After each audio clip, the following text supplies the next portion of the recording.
জীবনে সব কিছু আপনার মন মতো হবে না, চলার পথে সব থেকে বেশি জরুরি হচ্ছে চলতে জানা। চলতে জানাটা আসলে শিখতে হবে।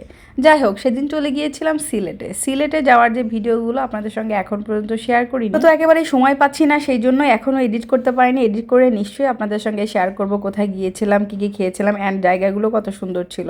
সিলেট থেকে এই যে কাঁচা পাতা যেগুলো একেবারে বাগান থেকে তোলা আর কি, টি বাগান থেকে তুলে আনা, এগুলো আমি ইউটিউব দেখেই কীভাবে কি প্রসেসিং করতে হয়, মূলত গ্রিন টির জন্যই রেডি করতে হয় সেটা আমি দেখে নিয়েছিলাম। হালকা একটু হাতে মথে নিয়ে তারপর আমি সেটা মানে একটু হালকা নাড়াচাড়া করে নিয়ে একটু মথা মথা ভাব করে নিয়ে তারপরে রেখে দিয়েছিলাম এবং সকালবেলা রোদ্রে শুকাতে দিচ্ছি আর ছাদে ছাদে শুকাতে দেওয়ার পর এটা কিছুক্ষণ পর আমি অবশ্য বিকালের টাইমে এরকম সময় তুলে নিয়ে গিয়েছিলাম। বেশ মুচমুচে একদিনেই সুন্দর ঝরঝরে হয়ে গিয়েছিল।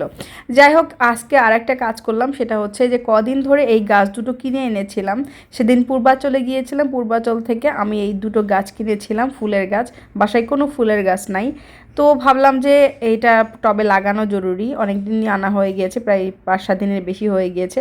আর একটা এই যে শোপিস দেখছেন, এটা সুন্দর একটা শোপিস ছিল। শোপিসটা নষ্ট হওয়ার কারণে আমি এত সুন্দর একটা জিনিস, দেখতে সুন্দর, সেই জিনিসটা ফেলে না দিয়ে এর উপরে সুন্দর সুন্দর করে মানি প্ল্যান্টের যে গাছগুলো, সেই গাছগুলো অল্প অল্প মাটিতে লাগিয়ে দিয়েছি। এটা বড় হলে নিশ্চয়ই অনেক সুন্দর হবে দেখতে। আর গাঁদা ফুল আর হচ্ছে মোরগবেলে ফুল আমাদের ওখানে বলে যেটা, ওই ফুল দুইটা আর কি ট্রান্সফার করলাম আর কি ব্যাগ থেকে টবে। এই কাজ মূলত আজকেই করেছি।